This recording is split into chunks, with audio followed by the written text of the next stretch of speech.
Selamat malam Bapak Ibu semuanya. Selamat berkumpul kembali dalam kegiatan kita pembinaan warga jemaat. Tapi yang BCA mobilnya belum setting. Kita bersyukur diberi kesempatan untuk berkumpul kembali dan bisa belajar bersama tentang Allah Tritunggal pada malam hari ini. Sesuatu yang sering kita bicarakan ya sebenarnya, tetapi biarlah kita boleh mengingat lagi, merefresh seperti yang disarankan oleh Bapak Ibu semuanya. Kita bisa belajar tentang mungkin artinya itu sendiri, kemudian pengertiannya, dan bagaimana hubungan antara Allah Bapa, Allah Putra, dan Allah Roh Kudus dalam kegiatan kehidupan kita sehari-hari. Demikian juga apakah lambang-lambang yang seringkali dipakai itu mencerminkan sesuatu yang sesungguhnya ataukah sesuatu yang sebenarnya bertentangan dengan iman kita. Nanti Pak Edi akan menjelaskan secara utuh ya. Nanti demikian juga Bapak Ibu silakan saja membuka chat box ya, sambil menyimak, sambil menulis pertanyaan maupun juga keinginan untuk mendapatkan klarifikasi lebih lanjut supaya lebih kita pahami bersama. Jadi bukan sesuatu yang perlu kita tutupi, tetapi memang harus kita pahami bersama supaya di dalam merespon segala tantangan zaman ini kita juga siap ya, bukan sesuatu yang kita tidak siap gitu. Tapi banyak cibiran, banyak nyinyiran yang terjadi dalam kegiatan kita sehari-hari gitu ya. Sebelum kita masuk dalam doa pembukaan, kita mohon kesediaan Bu Hendra nanti ya untuk membuka dalam doa. Saya ingin membuka dengan satu pantun ya. Singkong manis berwarna ungu, buah sehat memberikan khasiat. Petang ini malam minggu, pembinaan warga jemaat kiranya menjadi berkat. Silakan Bu Hendra. Ya Pak. Ya, selamat malam Bapak Ibu semuanya. Mari kita sebelum memulai PWJ kita akan terlebih dahulu berdoa.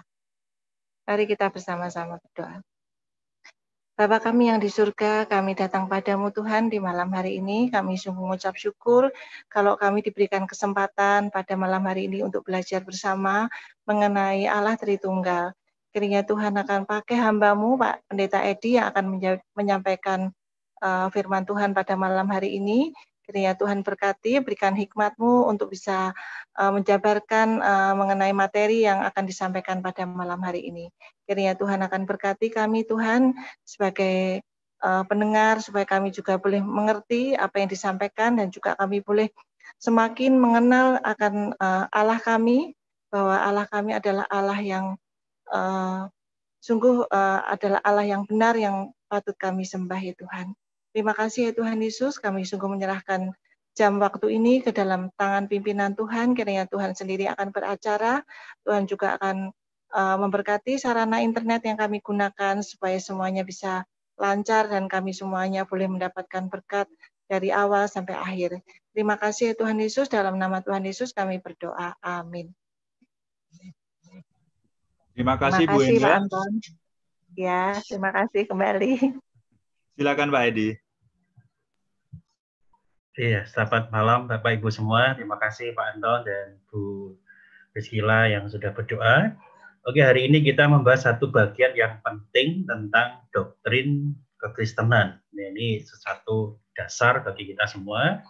Ini tema ini juga diambil dari usulan dari Bapak Ibu semua. Jadi bukan kita memaksakan tema ini, tidak bisa ini menarik, bisa tidak menarik, tergantung daripada kita semua. Tapi izinkan saya sebelum memulai, apa yang ada dalam pikiran kita ketika kita mendengar atau memikirkan tentang Allah Tritunggal. Boleh tentang pertanyaan atau apapun yang kita pikirkan. Silakan Bapak Ibu sharing dulu, apakah nanti materi-materi ini apakah bisa menjawab atau tidak. Jadi saya mulai dengan satu hal untuk Bapak Ibu, apa yang ada di pikiran Bapak Ibu. Boleh pertanyaan, boleh satu kesimpulan, boleh juga terserah apapun juga. Silakan.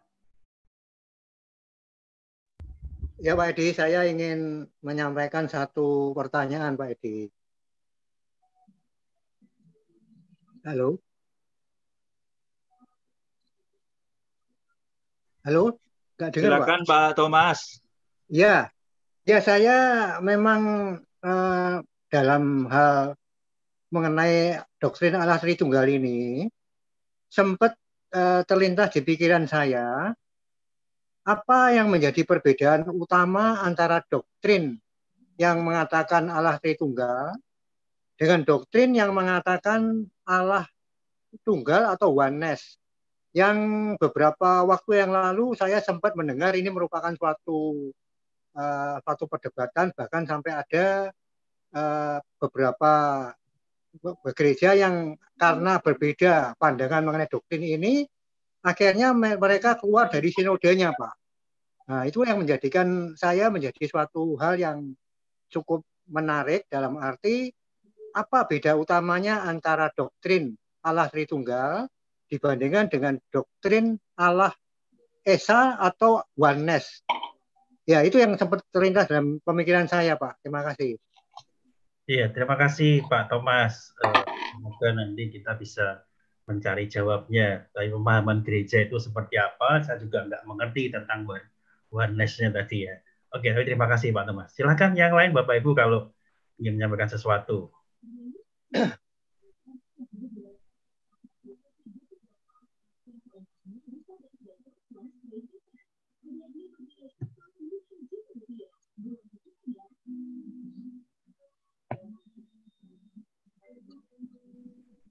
Oke, belum ada ya.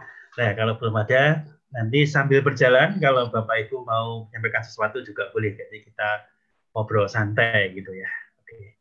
Nah, Bapak Ibu sekalian, ini adalah bahan yang sekali lagi di awal saya sampaikan penting di dalam iman percaya kita.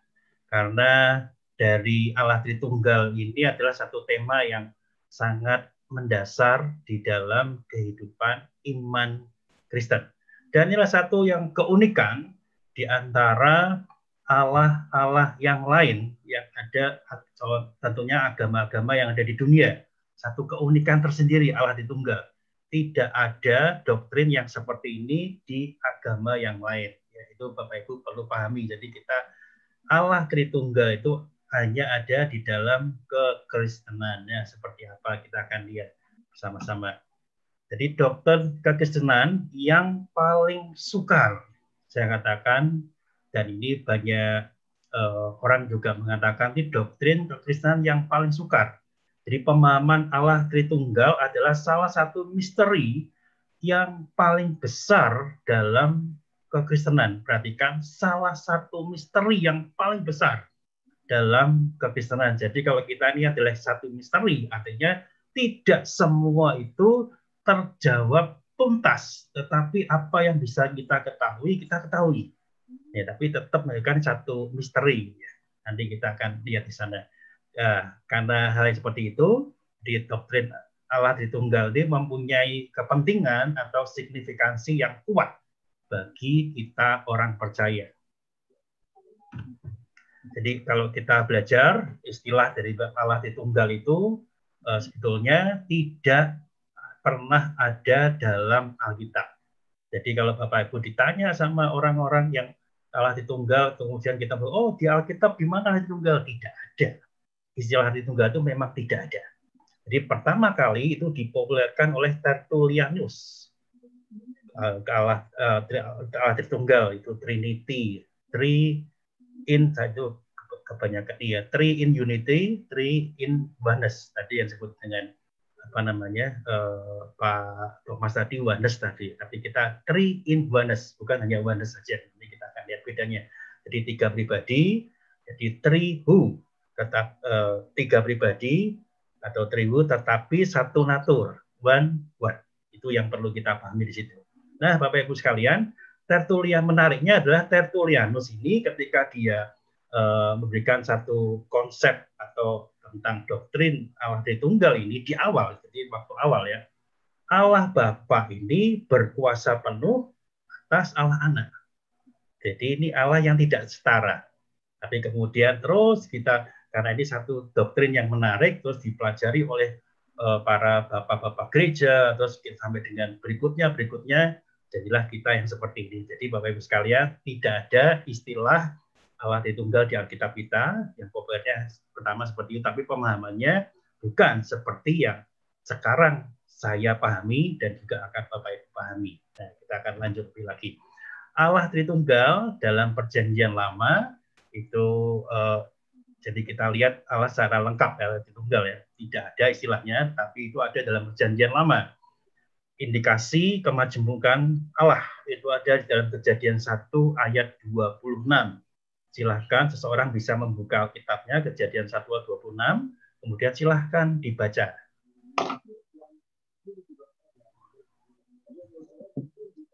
Jangan ragu-ragu untuk membaca.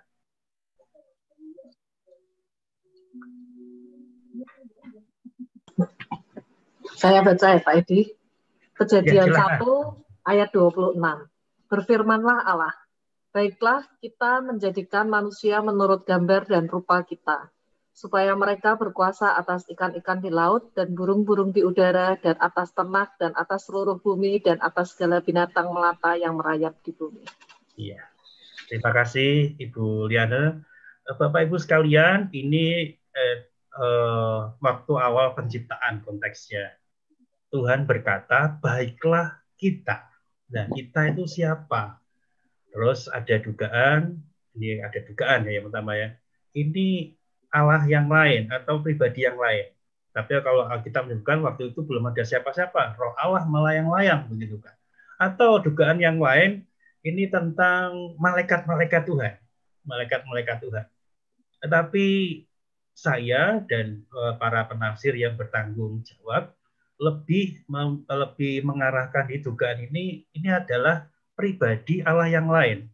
Tidak mungkin itu malaikat. Bagaimana itu ciptaan Allah diajak untuk menciptakan? Nggak mungkin. Malaikat itu kan ciptaan Allah.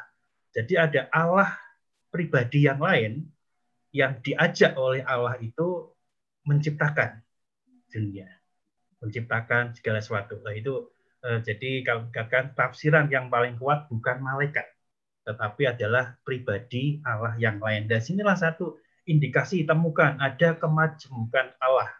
Kemudian nanti Bapak Ibu bisa baca di rumah kita nggak perlu baca ya karena ini ayat terlalu banyak. Mazmur 100 ayat 1. Tuanku itu merujuk kepada Allah yang lain. Dan nanti bisa dilihat di Matius 22 146 itu juga Daud mengatakan Allah Tuanku siapa? Dan Tuhan menyebut Tuanku itu adalah Tuhan Yesus. Tapi sekali lagi dimulai dari Perjanjian Lama. Jadi ada indikasi kemajemukan Allah. Kemudian Yesaya 63 ayat 10 itu ada Roh Kudusnya. Nah, saya tidak akan baca, tapi nanti Bapak Ibu silakan baca. Tapi ini menarik kalau kita lihat bagian ini, indikasi kemajemukan itu yang pertama dari Allah Bapa itu kita. Kemudian ada Tuanku itu merujuk kepada Yesus Kristus. Kemudian Yesaya 63 kepada Roh Kudusnya. Jadi kita mulai lihat samar-samar bahasa yang terlihat adalah kalau Perjanjian Lama saya sukanya kan kalau Perjanjian Lama itu kalau gambaran tentang hujan itu baru rintik-rintik gitu ya. Nah, Perjanjian Baru itu hujan beneran gitu Pak. Kalau akan lebih banyak tahu di Perjanjian Baru. Nah, ini rintik-rintik atau indikasinya tentang kemajemukan Allah di ayat-ayat ini. Jadi malaikat itu utusan dalam beberapa kesempatan juga disebut Allah atau Tuhan. Itu ada Kejadian 16 ayat 13, Keluaran berapa dan lain-lain. Tetapi sekali lagi ada sanggah juga bahwasannya malaikat itu bukan Tuhan. Tapi sekali lagi dalam hal yang lain meskipun itu malaikat tapi juga disebut itu adalah Tuhan. Jadi ini ada miss di sana. Malaikat itu disebut dengan Tuhan. Jadi Tuhan seperti menampakkan diri kepada manusia. Tapi ini dikasih. Belum satu kepastian di perjanjian lama gitu. Lagi baru rintik-rintik, kita belum tahu hujannya seperti apa. Nah, kalau kita lihat di perjanjian baru, ini lebih kuat Bapak Ibu sekalian, karena tadi ini kan hujan derasnya kan di situ ya, di perjanjian baru itu hujan derasnya. Kita lihat indikasi pluralitas atau kemajukan Allah dalam 3 pribadi, Bapa, Anak, dan Roh Kudus. Nah, saya ingin menggarisbawahi dulu supaya kita nanti nggak bingung. Saya juga baru saja belum lama mendapat pemahaman. Dulu saya sering menyebut Allah Bapa, Allah Anak, dan Allah Roh Kudus. Itu jadi problem. Ada problem di sana. Jadi Alkitab tidak pernah menyebut Allah Anak. Yang ada adalah Bapa, Anak, dan Roh Kudus. Nah, kita bisa nyebut Allah Bapa, oke. Tapi ketika Allah Anak itu nanti ada hubungannya, itu nanti tidak cocok dengan Allah Tritunggal. Jadi kita boleh nyebut Allah Bapa, Anak, dan Roh Kudus, boleh.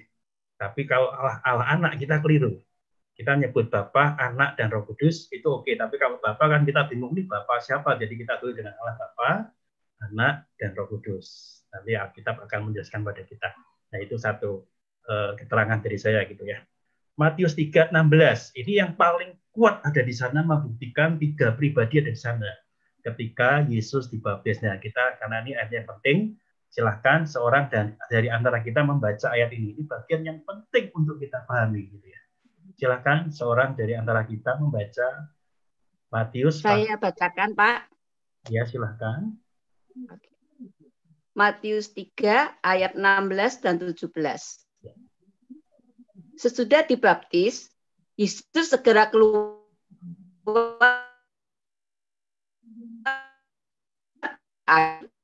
dan pada waktu terbuka burung merpati turun ke atasnya.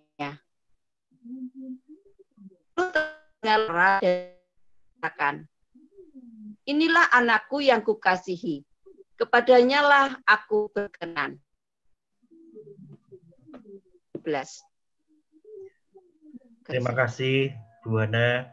Bapak Ibu sekalian, perhatikan dan ingat baik-baik tentang ayat ini gitu ya. Jadi kalau arti tunggal, bagaimana kita membuktikan arti tunggal, ingat ayat ini. Jadi kalau ayat yang terkenal yang biasa kita hafal adalah Yohanes 3 ayat 16 gitu kan. Nah, sekarang kita arti tunggal Matius 3 ayat 16 dan 17. Jadi gampang sekali mengingatnya. Ingat Yesus mengasihi dunia, dia mati bagi kita, mengasihi kita. Sekarang ingat arti tunggal Matius 3, 16, dan 17. Nah, di situ adalah Yesus dibaptis, kemudian langit terbuka, ada suara Allah di sana, kemudian ada burung merpati. Nah, inilah pertemuan yang satu-satunya saya katakan dicatat di Alkitab. 3 pribadi itu berjumpa. Jadi kalau itu dikatakan itu satu, udah, itu 3 betulan. Karena ada Tuhan Yesus yang dibaptis, kemudian ada Allah, suara Allah dari surga, langit terbuka, kemudian ada burung merpati. Jadi ini adalah 3 pribadi yang berjumpa di satu-satunya di Alkitab kita. Ini luar biasa. Tadi bukan hanya kalimat, tetapi ada perjumpaan pribadi di sana. Jadi ingat ayat ini adalah ya salah satu dasar membangun doktrin Allah Tritunggal ini. Kemudian Matius 28 ayat 19. Jadi pergilah, baptislah mereka dalam nama Bapa, Anak, dan Roh Kudus. Ya, Bapak Ibu sekalian ingat ya, bacanya Bapa, Anak, dan Roh Kudus. Boleh Allah Bapa, Anak, dan Roh Kudus boleh. Tapi Allah Bapa, Allah Anak, dan Allah Roh Kudus itu saya pikir perlu diperbaiki, mulai dari sekarang kita mulai perbaiki gitu ya. Dalam nama Bapa, Anak, dan Roh Kudus. Jadi menyebutkan bahwasannya inilah Allah Tritunggal dalam perjanjian baru. Jelas Alkitab berkata. Ini ada bukannya satu saja gitu ya. Kemudian 1 Korintus 12 ayat 4-6 itu ada satu roh, satu Tuhan, Allah adalah satu. Wah, keren sekali gitu ya. Satu roh, satu Tuhan, dan Allah adalah satu. Jadi mereka itu satu bagian di mana Allah Tritunggal itu dalam Perjanjian Baru nyata sekali. Itu kalau nanti bandingkan dengan 2 Korintus 13 ayat 14, kasih karunia Tuhan Yesus Kristus dan kasih Allah dan persekutuan Roh Kudus. Jelas itu Allah Tritunggal. Bukan satu, tetapi Tritunggal. Ayat yang mengekspresikan hati tunggal itu ada dalam ayat-ayat itu. Nanti Bapak Ibu bisa minta bahannya ke Pak Anton, saya akan kirim bahan ke Pak Anton, nanti bisa dipelajari ya. Kita nggak akan baca karena ayat-ayatnya terlalu banyak. Cukup banyak, ini menyita waktu. Oke, sekarang kita lanjut lagi Bapak sekalian. Nah, tadi sudah ada perjanjian lama, perjanjian baru. Sekarang kita lihat pemahaman Allah Tritunggal. Nah, itu ada 3 bagian yang saya akan coba bersama-sama dengan Bapak Ibu ya kupas ya gitu ya. Allah adalah 3 pribadi, kemudian setiap pribadi adalah Allah yang setara. Perhatikan 3 bagian ini ya. Kemudian hanya ada satu Allah. Ya, inilah akan kita pahami bersama-sama pemahaman Allah Tritunggal. Allah adalah 3 pribadi. Mari kita lihat. Yohanes 1 ayat 1 dan 2. Silahkan seorang kembali membaca bagian ini.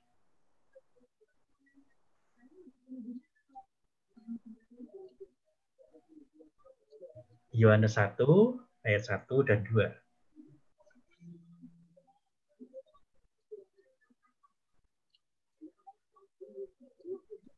Saya baca Pak ya. Silakan Pak Anton. Yohanes 1 ayat 1 dan 2 ya. Iya.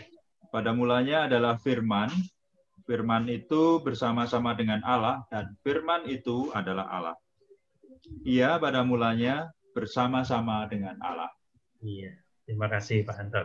Nah, Bapak Ibu sekalian, ketika kita melihat bagian ini, ada berapa pribadi di sana? Jawabannya lebih daripada satu, bukan? Pada mulanya adalah firman. Firman itu bersama-sama dengan Allah. Dan firman itu adalah Allah. Jadi kalau kita ingin menjelaskan, kita akan pusing. Pada mulanya adalah firman. Firman itu bersama-sama dengan Allah. Dan firman itu adalah Allah. Membingungkan. Tapi ini bukan bahwasannya ada Allah yang lebih daripada satu. Tapi kalau kita lihat ada yang lain, Matius 3, 16 dan juga telah 3 pribadi. Kemudian Yohanes 14 ayat 26, Roh Kudus adalah pribadi, bukan kuasa. Ini ayat yang penting juga. Mari kita baca ayat ini. Silahkan seorang dari antara kita membaca bagian ini ya. Yohanes 14 ayat 26.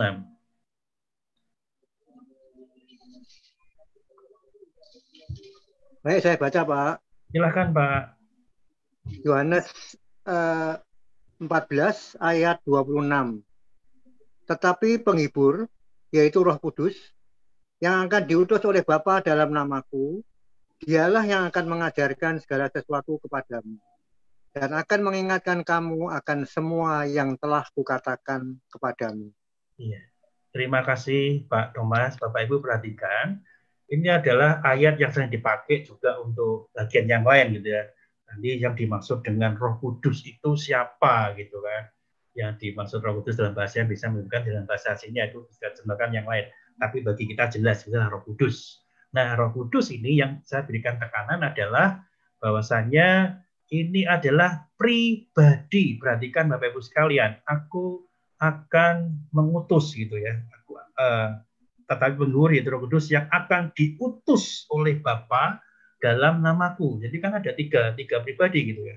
Nah ini tiga pribadi yang disebut oleh Tuhan Yesus. Tapi tekanannya adalah Roh Kudus ini adalah pribadi, bukan kuasa. Ini bagian yang saya katakan penting di dalam kehidupan iman Kristen, khususnya kita juga orang-orang Menonet. Kita mempercayai bahwasannya Roh Kudus pribadi, bukan kuasa. Maksudnya seperti ini. Kalau berkaitan dengan kuasa-kuasa segala, Roh Kudus itu yang penuh kuasa. Jadi kita mengeksploitasi, terjerumus di dalam mengeksploitasi Roh Kudus. Roh Kudus itu hanya sekedar kuasa. Tapi kita lupa bahwasanya Roh Kudus itu adalah pribadi. Jadi pribadi yang berbeda, tiga pribadi dengan peran yang berbeda. Tiga pribadi, tiga peran berbeda. Kalau saya sebutkan di sini, Bapa itu merencanakan keselamatan, kemudian Anak menjalankan di kayu salib dan keselamatan itu, kemudian Roh Kudus menerapkan pada orang-orang percaya. Jadi jelas ini ada 3 pribadi dengan peran masing-masing. Itu juga setara, nanti kita akan lihat. Oke, itu jadi yang pertama kita sudah mengerti bagian Allah adalah 3 pribadi. Mari kita lihat bagian berikutnya. Setiap pribadi adalah Allah yang setara. Nanti kan setara gitu. Allah Bapa adalah Allah. Anak itu nggak ada masalah Bapak sekalian. Jadi sama-sama Kristen pun juga oke. Dan di luar kekristenan juga bisa mengatakan Allah Bapa adalah Allah, no problem, nggak ada masalah di situ. Nah, yang kedua dan ketiga ini menjadi problem buat yang lain. Tapi buat kita kan bukan problem gitu ya. Anak Yesus Kristus adalah Allah. Nah, ini yang penting untuk kita pahami. Anak maksudnya Yesus Kristus adalah Allah. Yohanes 1:1 dibaca oleh Pak Anton dan Kolose 2:9. Jelas inilah iman percaya kita adalah Allah Tunggal. Roh Kudus adalah Allah. Jadi kalau kita formula baptisan tadi yang dalam nama Bapa, Anak, dan Roh Kudus, yaitulah bagian daripada Allah Tritunggal. Jadi sadar tidak sadar ketika kita bergereja, kita dalam iman Kristen, kita meskipun Israel tidak ada, tetapi kita mengakui doktrin Allah Tritunggal ini. Jadi bisa lihat lagi di Kisah Rasul 5 ayat 3 dan 4 dan kita bandingkan dengan 1 Korintus 3:16. Nah, Bapak Ibu sekalian, ini menarik untuk kita pahami. Sekali lagi saya akan tarik bahwa Allah adalah 3 pribadi, punya peran masing-masing, yaitu 3 pribadi, dan 3 pribadi adalah Allah yang setara. Dan yang ketiga adalah hanya ada satu Allah. Nah, inilah yang membuat kita itu bingung Bapak Ibu sekalian. 3 pribadi tapi kok satu Allah. Kan lebih mudah nyebut Allah 3 pribadi, ya udah 3 pribadi aja. Nggak perlu nyebut satu Allah. Tapi disinilah yang membuat doktrin Allah Tritunggal itu tidak mudah untuk kita pahami. Satu Allah yang sejati, Allah yang benar. Satu dalam esensi atau substansi atau natur. Nah, ini yang penting kita pahami Bapak sekalian. Yang dimaksud dengan satu Allah itu bukan satu pribadi, tetapi satu Allah dalam satu Allah dalam esensi yang sama, dengan natur yang sama, dengan substansi yang sama. Itulah dimaksud dengan satu Allah. Jadi kalau ditanya Allahmu satu, iya. Satu natur, satu esensi, satu substansi. Nah, Ulangan 6 ayat 4. Silakan seorang di antara kita membaca bagian ini. Ini bagian yang penting untuk kita pahami kenapa Allah kita itu satu. Boleh saya baca, Pak? Silakan, Bu Lili. Ulangan 6 ayat 4. Dengarlah hai orang Israel, Tuhan itu Allah kita, Tuhan itu Esa. Terima kasih Bu Yuli. Bapak Ibu perhatikan, Tuhan itu Esa. Nah, inilah yang menarik buat kita. Kalau tadi dibaptis dalam nama Bapa, Anak, dan Roh Kudus. Kemudian Matius 3, 16 dan 17 ada Yesus yang dibaptis, kemudian ada suara dari surga, kemudian ada Roh Kudus. Ada 3 pribadi. Tetapi kitab Ulangan menyebutkan Tuhan itu Esa. Ini kan jadi satu kebingungan buat kita. Maka timbullah salah satunya doktrin Allah Tritunggal ini karena ada perbedaan pemahaman. Bagaimana memahami hal ini? Memang tetap sukar sampai sekarang. Tapi sekali lagi kita bisa mengerti bahwasanya yang dimaksud satu Allah adalah satu dalam esensi, satu dalam substansi atau natur. Kemudian ayat yang lain dalam Perjanjian Baru, Allah itu Esa, 1 Timotius 2:5. Kemudian hanya ada satu Allah, jelas 1 Korintus 8:6. 1 Korintus 8 ayat 6. Kemudian Yakobus 2:19, hanya ada satu Allah. Makanya tidak mudah bukan? Jadi kalau kita menyebut Bapa, Anak, dan Roh Kudus, itu kalau menyebut Allah Bapa, Allah Putra, dan Allah Roh Kudus, nanti esensinya Allah itu 3 begitu kan? Dan kalau menyebut Bapa, Anak, dan Roh Kudus, jelas itu 3 pribadi dan satu Allah.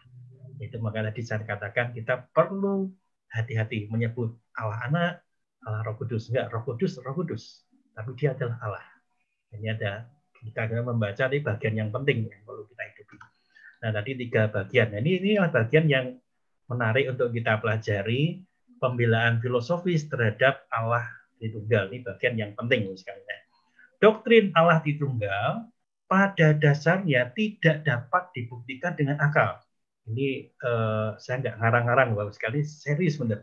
Pada dasarnya nggak bisa dibuktikan dengan akal. Kalau kita hanya akal saja, kita nggak bisa buktikan. Bagaimana 3 pribadi itu satu Allah? Susah bukan? Karena merupakan sesuatu yang kita kenal mulai pewahyuan khusus. Perhatikan.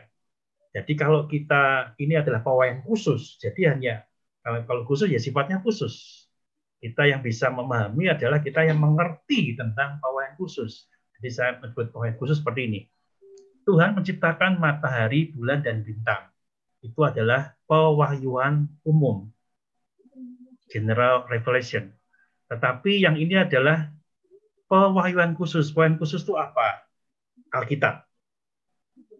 Tuhan Yesus. Itulah pewahyuan khusus. Dan termasuk bagian ini adalah, ini bisa dipahami dengan pewahyuan khusus. Kalau pewahyuan umum kita susah. Bukan nggak bisa jawab, tapi susah itu. Akan tetapi tidak berarti berlawanan dengan akal. Nah, ini yang menjadi penghiburan buat kita sekalian. Kita kenapa di sini disebut dengan doktrin Allah Tritunggal? Berdasarnya tidak dapat dibuktikan dengan akal, tetapi ini tidak berlawanan dengan akal atau melawan daripada alasan-alasan, melawan daripada akal pikiran kita. Kenyataannya, doktrin Allah Tritunggal ini melampaui akal manusia untuk memahami secara total dan komprehensif. Jadi melebihi daripada segala akal pikiran manusia. Perhatikan bagian ini sekalian. Ketika kita berpikir Allah Tritunggal, itu tidak susah untuk dibuktikan dengan akal. Tetapi sungguhnya kita punya alasan, bukan hal itu. Tapi kalau kita belajar sungguh-sungguh tentang Allah Tritunggal, ini justru melampaui akal manusia. Nanti ada hubungannya dengan yang berikutnya. Jadi ini justru melampaui akal pikiran manusia. Ketika itu melampaui akal pikiran manusia, memahami tentang Allah, justru bukan inilah Allah. Ini yang luar biasa. Tapi ini bagian yang penting, ini pembelaan filosofis itu. Nah, Allah Tritunggal tidak masuk akal. Ini kan pembelaan filosofis. Bagaimana kita menekan bagian ini gitu? Kebenaran bisa bersifat sederhana dan rumit. Kebenaran itu bisa sifat sederhana dan rumit. Jadi kalau kita ngomong percaya sama Tuhan Yesus selamat, mudah atau sukar sekali ya. Pemahamannya gampang atau susah? Gampang kan? Ya udah, percaya Tuhan Yesus selamat. Itulah dikatakan oleh Alkitab kita. Kita bicara pokoknya percaya sama Tuhan selamat, gampang dipahami gitu kan. Nah, tentang percayanya itu nanti yang sulit. Tapi pemahamannya kan gampang. Oh, suruh percaya sama Tuhan Yesus ya selamat. Itu mudah. Tapi kebenaran itu sekali lagi bukan hanya yang sederhana-sederhana aja. Kebenaran itu bisa rumit juga.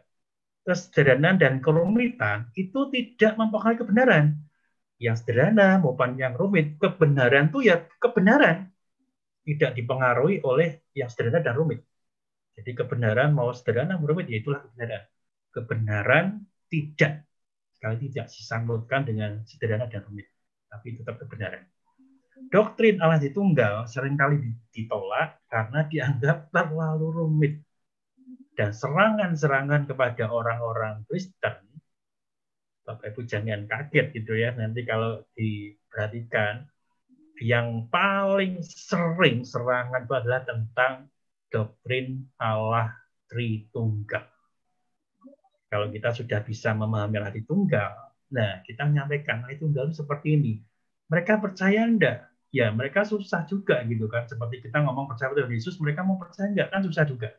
Tetapi buat kita bukan masalah mereka tidak bisa percaya kemudian doktrin tidak berlaku. Tidak.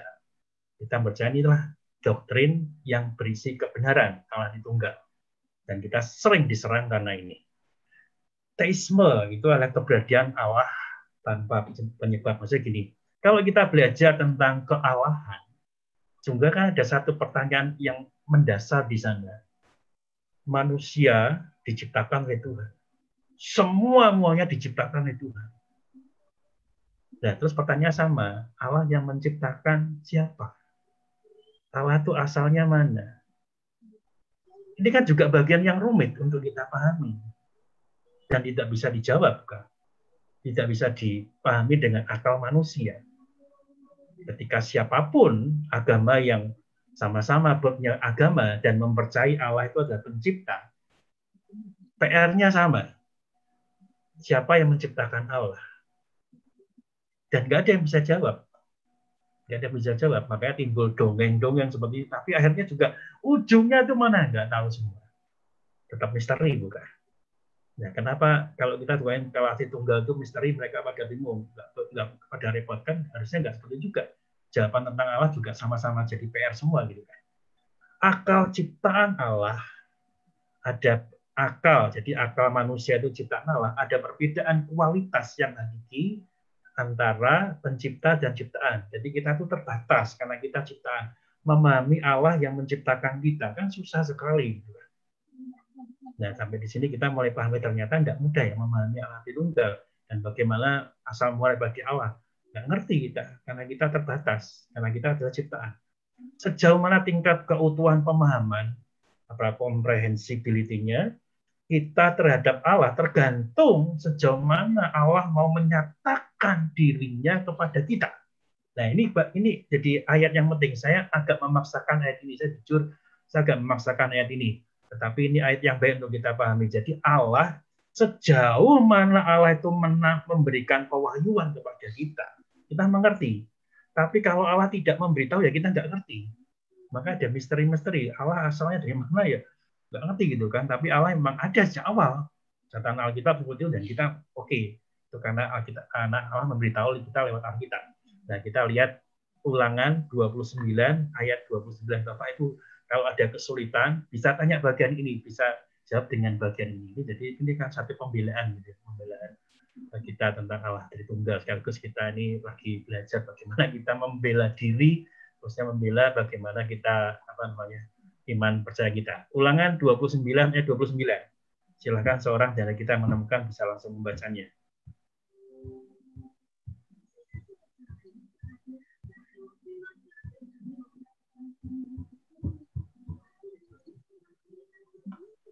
Saya baca ya, Pak. Silakan. Ya. Hal-hal yang tersembunyi ialah bagi Tuhan, Allah kita. Tetapi hal-hal yang dinyatakan ialah bagi kita dan bagi anak-anak kita sampai selama-lamanya, supaya kita melakukan segala perkataan hukum Taurat ini. Terima kasih, Bu Priscila. Nah, Bapak-Ibu sekalian, jadi perdebatan kita tentang Allah, saya mencoba membatasi dengan bagian ini. Bagaimana kita mengerti Allah sesungguhnya? Kita tuh akal kita terbatas, kita tuh ciptaan. Tapi untuk membela diri, kita bisa pakai ayat ini. Bukan untuk membela diri kita, tapi bukan iman percaya kita. Sejauh Allah tidak menyatakan dirinya, kita nggak bakal tahu. Seperti yang tadi. Yang tersembunyi itu bagi Tuhan Allah kita. Tapi yang dinyatakan, ya kita akan mengerti gitu kan. Nah, kalau Tuhan tidak menyatakannya, tidak mengatakannya, ya kita nggak bakal ngerti. Yang tersembunyi bagian Tuhan. Makanya tetap jadi misteri. Nanti misteri-misteri itu apa? Banyak sekali. Penderitaan itu tetap misteri. Sampai sekarang. Dan sekarang kita lagi belajar, lagi sama-sama membaca kitab Ayub kan. Penderitaan itu tetap misteri. Jadi terus dibahas sama teman-teman. Misteri bukan. Nggak ada yang mengerti. Nah, yang tersembunyi bagian Allah. Tapi bagian kita adalah bagian yang dinyatakan, dikatakan oleh Tuhan melalui Alkitab kita. Jadi jurus untuk kita membela diri. Kita kan bukan hanya terus diperangi aja atau kita digontok-gontokin aja, tapi kita punya ayat untuk membela diri. Allah Tritunggal, ini bagian yang lain jadi pergumulan kita, bertentangan dengan akal logika. Bukan apa bertentangan dengan akal logika kita. Hukum logika itu non-kontradiksi, maksudnya sesuatu tidak bisa benar dan salah dalam kategori yang sama. Jadi kalau 1 tambah 1 sama dengan 2, kemudian kita sebut 1 tambah 1 sama dengan 3, tidak bisa. Tidak bisa. Tapi dua hal ini bisa menjadi benar dengan kategori yang berbeda. Satu hukum logika, non-kontradiksi, tidak bisa dengan kategori yang sama. Jadi 1 tambah 1, pengertian kita matematika kan 2. 1 tambah 1 sama dengan 3. Matematika nggak bisa. Tetapi saya bisa menyebutkan ini dengan kategori yang berbeda. Kategori apa? Misalnya ini kategori tentang dagang. Beli 1, kemudian kalau mau beli 1 lagi dapat bonus 1. Gitu kan. Jadi 1 tambah 1 beli 1 dipaksa beli 1 lagi, nanti bonus 1 tanggal 3. Tapi kategorinya berbeda. 1 tambah 1 sama dengan 2 matematika. 1 tambah 1 sama dengan 3 itu tentang perdagangan. Cara kita berdagang. Kategorinya beda, itu boleh. Itu hukum logikanya boleh. Tapi kalau sama, itu kategori yang sama, tidak bisa. Oke, tapi di sini saya pikir kita paham gitu ya. Nah, apakah Allah Tritunggal itu logis? 1 hakikat, 3 pribadi. Perhatikan ya. 1 pribadi Bapa, plus 1 pribadi Anak, plus 1 pribadi Roh Kudus. Jangan menyebut pribadi. Sama dengan 1 hakikat Allah. Bisa enggak? Bisa. Bisa. Yang benar demikian, karena kategorinya berbeda. Jadi Bapa, Anak, Roh Kudus, masing-masing pribadi, itu adalah 1 hakikat Allah, 1 esensi Allah, 1 natur Allah, itu boleh. Jadi tidak bertentangan dengan akal atau logika kita. Ini bagian logis. Perhatikan bagian yang keliru ya. 1 pribadi Bapa, 1 pribadi Anak, 1 pribadi Kudus sama dengan 1 pribadi Allah. Selesai, kelar. Iman percaya kita kelar. Artinya kalau kita mempercayai yang seperti ini, aduh, tidak masuk akal. Karena memang nggak bisa, hukum logika kita nggak bisa.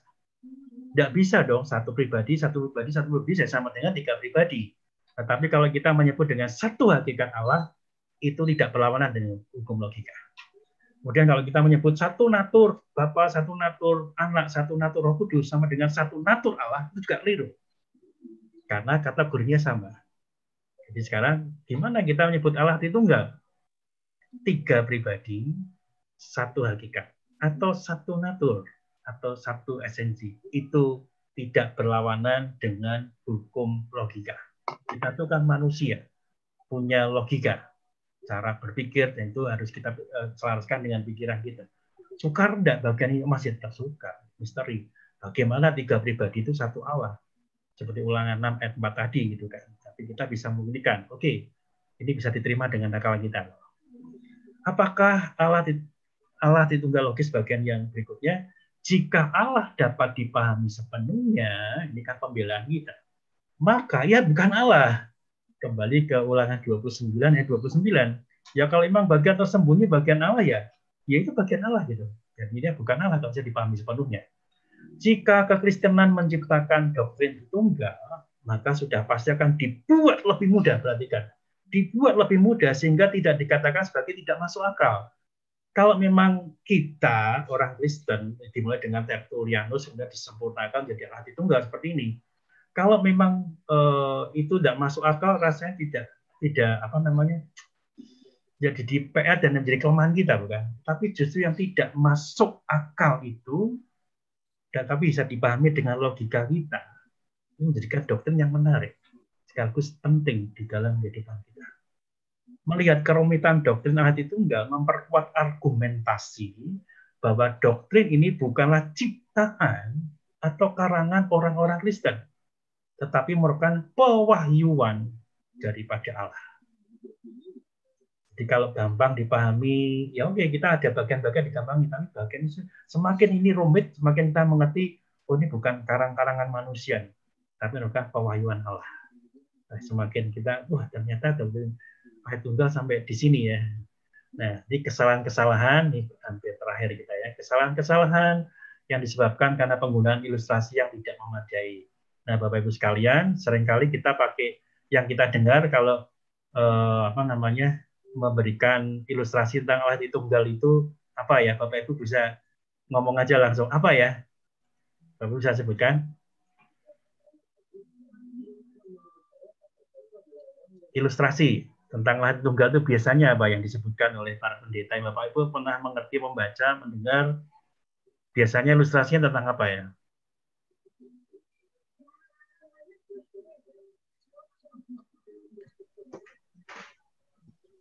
Halo?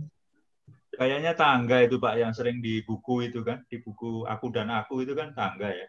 Tangga. Tangga dengan anak tangganya, konteks tangga secara utuh gitu ya. Iya. Iya, ya Aku dan Aku. Ada Kalau yang lain lagi Bapak sekalian? Kalau Ada segitiga, yang pakai matahari. Nah, itu apa itu? Saya juga belum tahu. Maksudnya gimana? Bu? Matahari. Jadi matahari itu kita bisa merasakan panasnya, kita bisa merasakan sinarnya, tapi itu satu kesatuan. Matahari ya, oke. Bagus, terima kasih. Ada yang lain lagi? Ini menarik, ternyata kaya ya. Iya, oke. Saya diperkaya ini. Ada lagi Bapak Ibu sekalian? diri kita sendiri Pak, manusia Ya. itu. Manusia kan ke saya sebagai anak bagi orang tua saya sebagai orang tua atau bapak dari anak-anak saya gitu ya. Kalau saya telepon kan cuma suara saya Pak, berarti roh saya yang ngomong gitu ya. Iya, terima kasih untuk contoh-contohnya, Bos. Mungkin Bapak Ibu juga mau jawab, tapi waktunya terbatas saja. Jadi punya banyak di pikiran kita. Nah, sebetulnya Bapak sekalian, saya boleh mengatakan tidak ada analogi yang sempurna menggambarkan hati tunggal. Jadi yang terakhir disebutkan Pak Anton itu adalah peran. Jadi sebagai anak, sebagai suami, sebagai orang tua gitu ya, peran. Tapi sebenarnya Pak Antonnya kan cuma satu. Tapi setidaknya kita mengerti, oh gambaran hati tunggal itu ada 3 peran. Tapi sebenarnya enggak terlalu cocok begitu kan. Kemudian air, H2O gitu ya. Jadi air yang membeku, kemudian uap air, dan kemudian air itu sendiri gitu kan. Jadi air yang bukan membeku tapi yang cair, kemudian padat dan gas gitu kan. Gambaran tentang hati tunggal. Tapi sebetulnya cuma air aja gitu kan. Kemudian 1 + 1 + 1 gitu. Allah ini plus 1 dengan 1. Itu juga membingungkan kita gitu kan. Tapi kita udah nanti. Kemudian segitiga yang menjadi satu. Nah, itu juga menjadi gambaran. Tubuh, jiwa, roh itu juga menjadi gambaran tentang hati tunggal. Tapi sekali lagi itu semua tidak sempurna. Jadi yang sempurna untuk tepat menggambarkan Allah Tritunggal, termasuk juga anak tangga yang coba digambarkan oleh dalam buku yang Pak Anton pahami juga dan menjadi bagian buku kita gitu ya. Sulit, tapi setidaknya menolong kita. Tapi sekali lagi tidak ada analogi yang sempurna. Beberapa analogi lebih baik daripada analogi yang lainnya. Ya, 1 yang disebutkan ini bukan tambah, justru saya mengatakan 1 × 1 × 1 sama dengan 1. Tapi pertanyaannya, kenapa kok dikali gitu kan? Susah juga gitu kan. Nah, ini kan ada 3 pribadi gitu kan. Tapi ini cukup baik gitu. Jadi ada past, present, future. Past itu Allah Bapa banyak berkarya di zaman Perjanjian Lama. Kemudian Perjanjian Baru, berikutnya Tuhan Yesus, dan setelah itu Roh Kudus. Gitu kan. Oke, tapi itu menyebutkan tentang perbedaan daripada tugas daripada Allah Tritunggal ini. Sekali lagi tidak ada yang sempurna. Tidak ada yang sempurna. Ilustrasi yang digunakan secara berhati-hati dengan menyadari setiap keterbatasannya. Jadi kalau kita menyampaikan tentang ilustrasi, sekali lagi tidak sempurna. Harus kita berani jujur mengatakan tidak ada sempurna. Karena ini memang 3 pribadi, 1 natur Allah. Ini susah banget. Nah, Bapak sekalian, kiranya kita bisa memahami Allah Tritunggal ini dengan baik. Nah, tadi ada pertanyaan dari Pak Thomas ya. Bentar, saya stop siap dulu ya. Nah, pertanyaan Pak Thomas tadi kan tentang oneness tadi ya. Nah, saya boleh bertanya dulu Pak Thomas, maksudnya oneness itu gimana ya Pak ya? Satu kesatuan tentang gimana ya Pak? Kok sampai gerejanya pecah ini kalau tidak memang repot. Baik Pak, saya coba memberikan satu hal yang memang pernah saya dengar yang sempat membingungkan juga. Jadi pemahaman yang mereka jadikan ilustrasi adalah misalnya seperti Pak Edi sekarang lagi bicara. Itu adalah satu fungsi dari Pak Edi sebagai pembicara. Kemudian Pak Edi ini sebenarnya kan sebagai ayah dari anak. Jadi Pak Edi juga fungsinya sebagai anak. Sebagai orang tua, sebagai ayah. Di lain pihak, kalau Pak Edi sedang bicara, kemudian sedang memutar video yang Pak Edi juga bicara, itu berarti fungsinya kan lain lagi. Jadi yang saya tangkap itu kira-kira mereka itu mempunyai pemahaman 3 fungsi, Pak. 1 pribadi tapi 3 fungsi. Nah, itu pun mereka bisa menunjukkan ayat-ayatnya, namun saya juga nggak paham, terus terang aja. Makanya saya tanya karena saya nggak paham. Jadi pengertiannya kelihatannya yang sangat beda dengan pemahaman kita. Dalam hal ini adalah karena kita mengatakan 3 pribadi berdiri sendiri-sendiri. Sedang tadi yang dijadikan ilustrasi itu adalah pribadinya kan cuma 1, tetapi kan bisa menjadi 3 fungsi. 1 sebagai pembicara, 1 sebagai ayah, 1 lagi mungkin ya tadi diwakili oleh rekaman yang Pak Edi sedang bicara. Kira-kira begitu, Pak. Nah, justru itu saya masih karena penasaran, saya mencoba ingin mendapatkan pemahaman yang mungkin lebih baik, atau memang itu mungkin tidak bisa dipahami juga mungkin juga gitu loh, Pak. Iya, Pak, itu aja, Pak. Terima kasih. Karena semakin jelas. Saya akan menyebutkan gini, beberapa pandangan yang memperkaya kita. Yang pertama adalah modalisme. Saya nggak sebut di situ. Ya, modalisme itu kata dasarnya mode gitu ya. Dia memahami Allah Tritunggal dengan pemahaman modalisme itu Allahnya 1, perannya 3. Tapi saya katakan itu bukan doktrin Allah Tritunggal. Karena cuma 1 pribadi aja, nggak ada pribadi yang lain. Jadi Allah Bapa, akan sebut Allah yang disebut dengan Bapa, Anak, dan Roh Kudus itu ya cuma 1 sebetulnya. Tetapi bagaimana dengan Matius 3, 16, dan 17? Tidak bisa menjawab. Jadi Allah Tritunggal itu berbeda dengan modalisme seperti Yohanes tadi. Tidak. Kita melihat ada 3 pribadi, 1 natur. Kemudian yang kedua yaitu tentang subordinat gitu ya, subordinat. Jadi natur, jadi gini, dia menyangkal bahwasannya Allah itu setara antara Bapa, Anak, dan Roh Kudus. Yang paling tinggi itu adalah Bapa. Kemudian Anak itu di bawahnya, Roh Kudus di bawahnya. Ini pun bukan doktrin Allah Tritunggal, karena ada subordinat. Jadi perhatikan yang penting 3 tadi, modalisme, kemudian subordinat, itu juga bukan doktrin Allah Tritunggal. Dan yang ketiga adalah triteisme. Jadi kalau triteisme betul-betul Allah itu 3.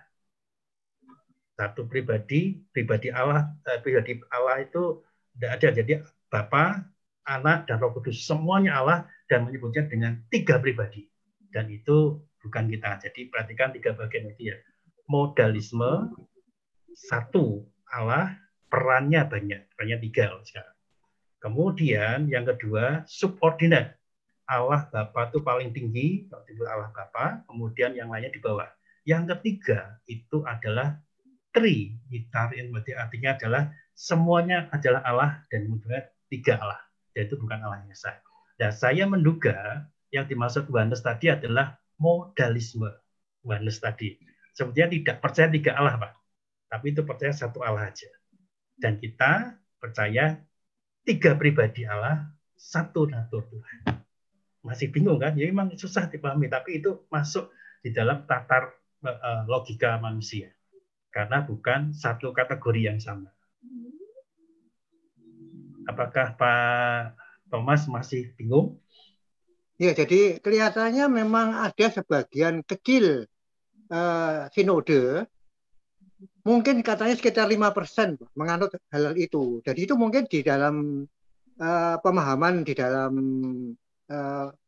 teologi berarti termasuk suatu pandangan modalisme gitu, Pak. Betul. Kalau modalisme itu artinya memandang bahwa Allah cuma 1, betul, 1 pribadi, tetapi bisa berfungsi sebagai 3. Betul. Itulah 3 fungsi, Pak ya. 3 peran, 3 fungsi ya, gitu, Pak. Ya. Jadi artinya memang beda dengan kita, oleh karena kita memahaminya 3 pribadi gitu, Pak. Gitu, 3 pribadi. Yang utama itu ya. Betul. Bahkan lalu kalau diperluas berarti ada lagi yang tadi pemahaman subordinat itu, Pak ya. Itu yang berarti ada rankingnya. Ya, ada betul. Allah yang paling tinggi, Allah tengah-tengah, dan Allah yang di bawahnya lagi gitu, Pak. Iya. Prinsipnya Bapak itu paling tinggi gitu, karena Bapak gitu kan. Lainnya di bawah gitu. Lalu di bawah yang satu lagi Pak, tadi apa? Trinitarianisme. Berarti betul-betul Allahnya 3, berarti kalau kita ambil contoh mungkin seperti agama Hindu Pak. Oh, kalau dewa, dia kan dewa-dewa, dia banyak sekali. Ya. Kalau ini sebutnya 3. Bukan cuma 3, bukan ya. Adanya pencipta, pemelihara, dan perusak. Itu dewa besarnya, tapi turunannya tuh sampai jutaan, miliaran malah gue. Ketemu ini dianggap dewa ya dewa gitu aja. Tuhan Yesus pun dianggap salah satu dewa. Ya, ya. Dan memang pada waktu penjelasannya itu pun mereka juga bisa menggunakan ayat-ayat Alkitab. Dan memang mungkin benar, jadi kalau kita melihat Alkitab itu kan memang artinya tidak bisa berdiri sendiri-sendiri kan. Tentu harus dihubungkan satu dengan yang lain. Maksudnya kalau kita membaca Alkitab itu kan yang menjelaskan Alkitab lagi kan, sebetulnya ayat yang lain lagi begitu kan. Tapi kalau dibaca hanya satu sama satu kayaknya kadang-kadang itu memang ya bisa mendukung begitu loh Pak, kira-kira begitu. Ya. Ya, tapi memang ya memang benar kalau memang akhirnya akal kita ini terbatas, tidak mungkin lah untuk menyelami yang mencipta kita ya, mungkin begitu kan Pak. Itu yang paling sebagai dasar dari pemikiran kita supaya nggak bingung, karena nggak mungkin kita bisa menyelami 100% begitu kan Pak kira-kira. Ya. Lebih mudah menerima pemahaman dewa-dewanya orang Hindu karena mereka menyebutnya banyak. Oh banyak malah bukan 3 ya? Iya. Kalau kita kan tetap menyebutnya satu Allah, tapi 3 pribadi itu membingungkan, tapi bisa terima dengan akal. Sekaligus saya koreksi tadi yang ketiga bukan Trinitarianisme, itu kan Triteisme. Triteisme. Tadi yang kedua saya nyebutnya salah, Triteisme.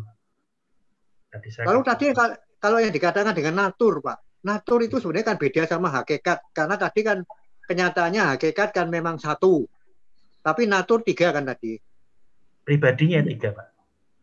Hakikatnya 1 kan Pak. Hakikatnya 1. Ya, jadi artinya natur itu mungkin bisa dianggap mewakili pribadi Pak. Gini, jadi kalau kategorinya sama, 1 natur Bapa, 1 natur Anak, 1 natur Roh Kudus, itu 1 natur Allah, itu keliru.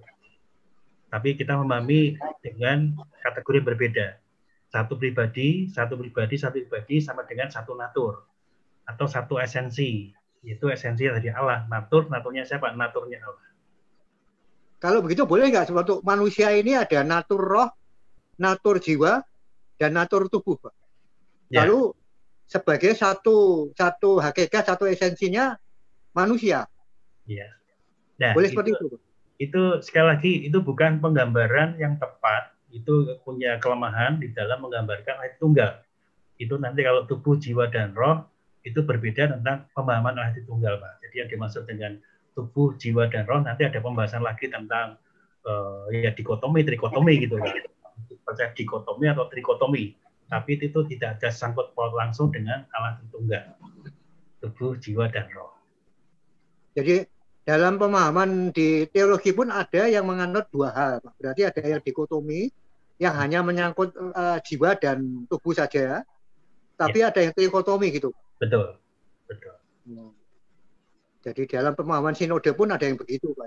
Iya, itu tidak terlalu signifikan, tetapi itu menyangkut dengan pemahaman kita. Tapi kalau doktrin Allah Tunggal itu signifikan. Kalau kita nggak ngerti Allah kita kan signifikan. Tapi kalau dikotomi dan trikotomi itu kita masih bisa toleran. Termasuk nanti ada premil gitu ya, premilinisme, kemudian amil nggak ada, kemudian yang mil itu aja juga ada 3 pandangan. Beda pandangan nggak ada masalah. Tetapi itu tidak menyangkut tentang iman percaya kita. Tapi kalau Tritunggal itu menyangkut langsung signifikan dengan iman kita.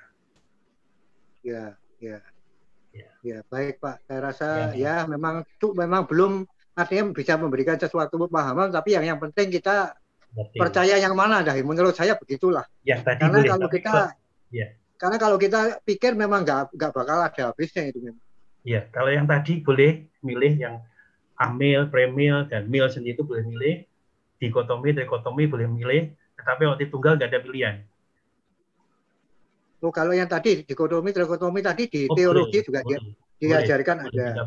Lalu apakah berarti kalau yang dikotomi itu roh dan jiwa jadi 1 begitu? Karena apa Pak? Kebangkitan orang mati. Nah, Itu kan nanti pemahaman trikotomi, dikotomi di situ. Di situ ya. Iya. Ya, ya. Kebangkitan tubuh, Ya. kebangkitan orang mati, ya, itu dikotomi di situ tadi. Itu pembahasan yang menarik juga. Coba itu kita beda pendapat, nggak apa-apa. Ya. Lalu kalau kaitannya dengan ini Pak, kepercayaan dengan pemahaman yang Tuhan Yesus itu 100% manusia, tapi juga 100% Allah. Ya. Nah, apakah itu juga berarti ada dua natur di situ? Ya. Ini juga susah. Jadi kan tentang Tuhan Yesus ini bukan Allah tunggal ya. Jadi Allah tunggal sudah beres. Ya, bukan. Natur daripada Tuhan Yesus. Ini naturnya ini satu hal yang menarik tentang Tuhan Yesus, jadi unik juga. Kalau kita menyebut Tuhan Yesus 100% manusia, jadi kita nggak ngaku dia Allah. Tapi kalau kita menyebut dia 100% Allah, ya dia bukan manusia yang digantung. Iya. Iya. Nah, bagaimana memahami ini? Apakah 50-50? Wah, ya, nggak mungkin gitu. Nggak kan? Nah, inilah ini satu pemahaman kita. 100% manusia, 100% Tuhan. Susah juga gitu kan. Itu tidak ada kaitannya dengan natur, Pak ya? Saya pikir bukan masalah natur ya, Allah sama manusia bukan, tetapi kita untuk memahami Tuhan Yesus, ya kita bahasanya boleh natur sih, menurut saya bahasanya boleh natur, tapi memahami Tuhan Yesus bagaimana kealahannya dia, 100% Allah, kemanusiaan dia 100% manusia. Ya. Ya, jadi berarti mungkin 100% Allah mengambil peran 100% manusia sebagai sesuatu di bawahnya kan sebenarnya. Ya, kalau jadi maksudnya 100% Allah tetapi mengambil peran sebagai 100% manusia yang berarti ada di bawah kealahan kan begitu, Pak. Iya, dua-duanya ada dalam diri Tuhan Yesus ketika dia ada di dunia. Iya. Ya memang itu pelik juga sih, Pak. Iya. Baik, Pak, nanti mungkin dalam waktu lain bisa ada hal-hal yang mungkin bisa lebih memberikan pemahaman soal itu lah. Gitu. Terima kasih, Pak. Iya. Berarti ada pertanyaan di chat ini. Bentar saya baca dulu ya. Aku malah enggak mudeng sama sekali ya. Iya. Oh, Pak Anton ya, bentar. Iya, Oma, pelan-pelan ya, Oma. Tadi maksudnya 110, Pak Anton. Saya salah itu. Iya. Aku terasa tak perlok iki sampai cepak bolpoene loro dina maca tapi ora keburu nyatet yo, ora mudeng kok Pak, apa sing ape tak catet. Iya, Pak. Oh, pengertiannya ya kasih tahu cara ngingetnya, Oma. Nanti saya kasih ingatnya ya. Hah? Nanti saya kasih tahu cara ngingetnya. Bentar ya, Oma. Saya terkait dengan angka 3, sepertinya ini sesuatu yang masih misteri. Mengapa angka 3 menjadi referensi bagi banyak keyakinan dan kepercayaan bagi baik orang kita percaya atau orang yang tidak percaya. Saya tidak begitu juga tertarik juga dengan angka 3 sih ya. Kalau orang Yahudi angka 7 gitu ya. Tapi ya nggak apa-apa, ini pandangan saya pikir ini saya tidak perlu menjawabnya. Adi, boleh nambah diskusi untuk yang pertama, Pak? Oh, silakan, Pak. Tadi kan ada essence, ada nature ya, Pak ya. Itu ya. Kalau pakai bahasa Inggris kita nanyanya what itu. Kalau natur sama hakikat itu kita nanyanya what, tapi kalau pribadi kita nanyanya who. Jadi memang itu dua hal yang berbeda, makanya dia nggak kontradiktif ya. Karena memang kita menyatakan dua kondisi yang berbeda itu. Kemudian kalau yang oneness yang Pak Thomas tadi bahas, Pak, itu sebenarnya ya ada artikel yang bagus ya. Nanti saya bisa share. Dikatakan di abad ketiga itu memang sudah dikatakan sebagai heresi sebenarnya, Pak. Kalau modalisme itu. Jadi karena memang pribadinya itu jelas berbeda kan. Kan kita ngelihat tadi Pak Edi menjelaskan Matius 4, 16, 17 ya. Bahwa tiga pribadi itu muncul bersamaan. Kemudian di Yohanes 17 ayat 1. Itu kan Yesus berdoa kepada Bapa ya. Kemudian 1 Yohanes 2 ayat 1 itu juga mengatakan bahwa Yesus itu perantara kita kepada Bapa. Maksudnya kalau mereka pribadinya ternyata sama, itu nggak make sense gitu. Jadi memang mereka punya pribadi yang berbeda, Pak. Jadi who-nya itu berbeda, what-nya itu sama gitu. Gitu sih Pak Thomas. Iya. Terima kasih Pak. Ya, terima kasih Pak. Iya. Theo. Ini satu pertanyaan semuanya lebih awal ini. Yang ketiga ya. Tolong tanya apakah agama Yahudi juga mempercayai Roh Kudus. Nah, ini menarik. Tapi saya katakan tentang Yudaisme sama Tuhan Yesus pun nggak percaya, Bu. Ini Bu ada yang tanya.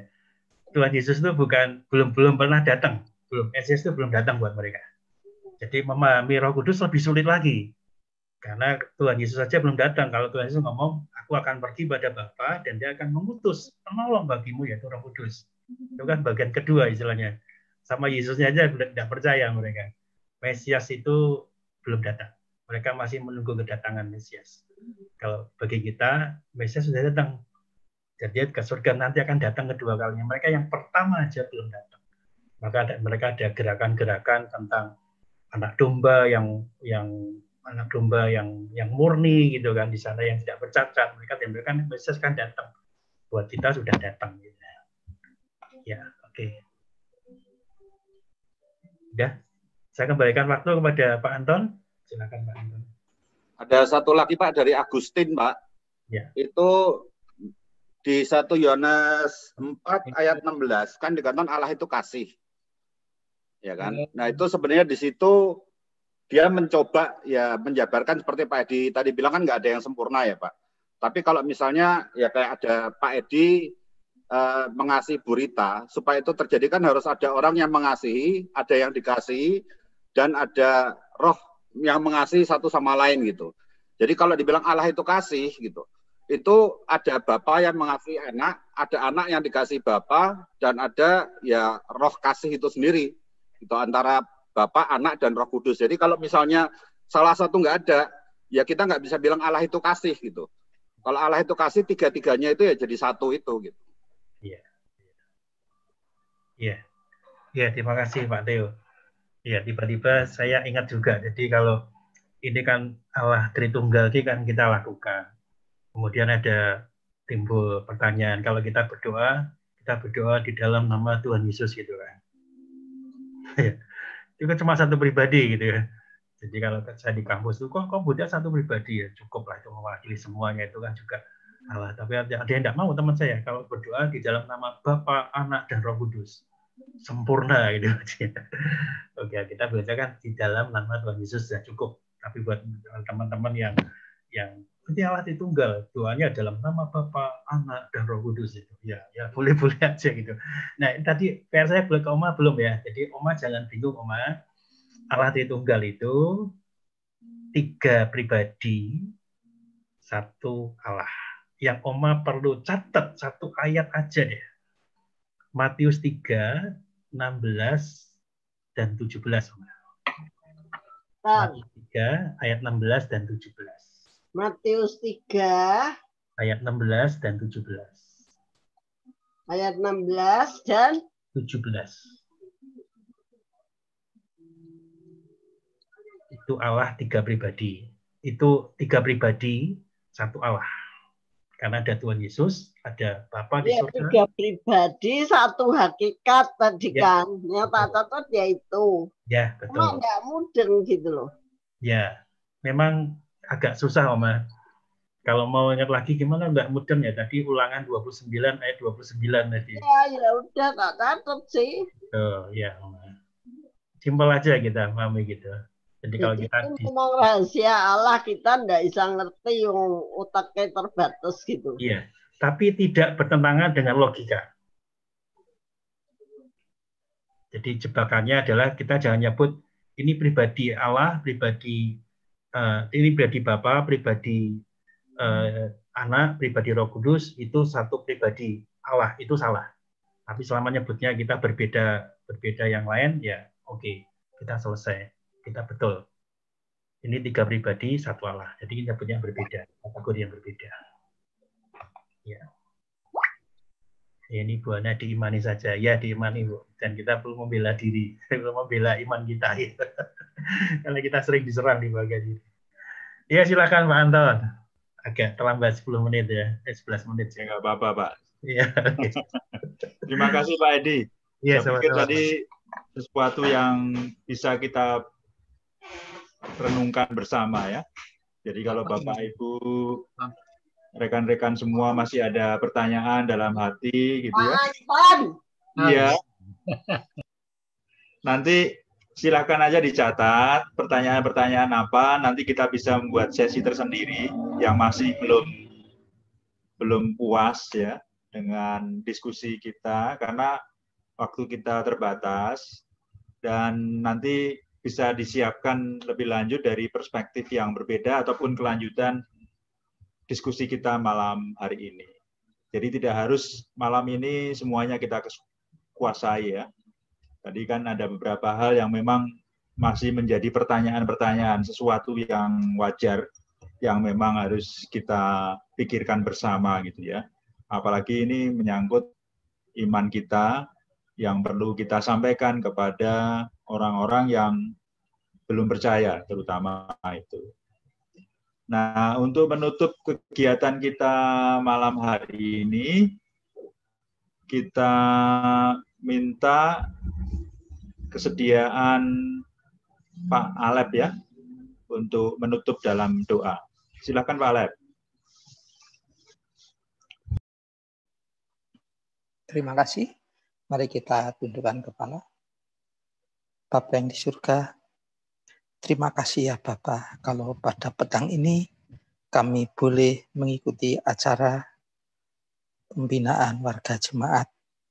Tuhan, kami masih banyak yang belum mengerti akan perihal Allah Tritunggal ini ya Bapa. Kami mohon agar Roh Kudus-Mu memberi hikmat kepada kami, menerangi akal pikiran kami, agar kami boleh mengerti ya Bapa. Biarlah Roh Kudus yang berbicara kepada kami ya Bapa, untuk menjelaskan lebih detail lagi. Terima kasih ya Bapa, kiranya Kau pakai hamba-Mu, Bapak Pendeta Edi, untuk menyampaikan kebenaran firman-Mu. Biar Engkau sendiri yang menguasai baik lidah, bibir, akal, pikiran, dan hatinya ya Bapa, agar apa yang disampaikan sesuai dengan kebenaran daripada-Mu ya Bapa. Terima kasih Bapa, dan kami bersyukur untuk acara yang dapat berjalan dengan lancar, khususnya internet, sehingga kami semuanya boleh mengikutinya dengan baik dan benar ya Bapa. Terima kasih Bapa, di dalam nama Tuhan Yesus Kristus kami panjatkan doa kami ini. Amin.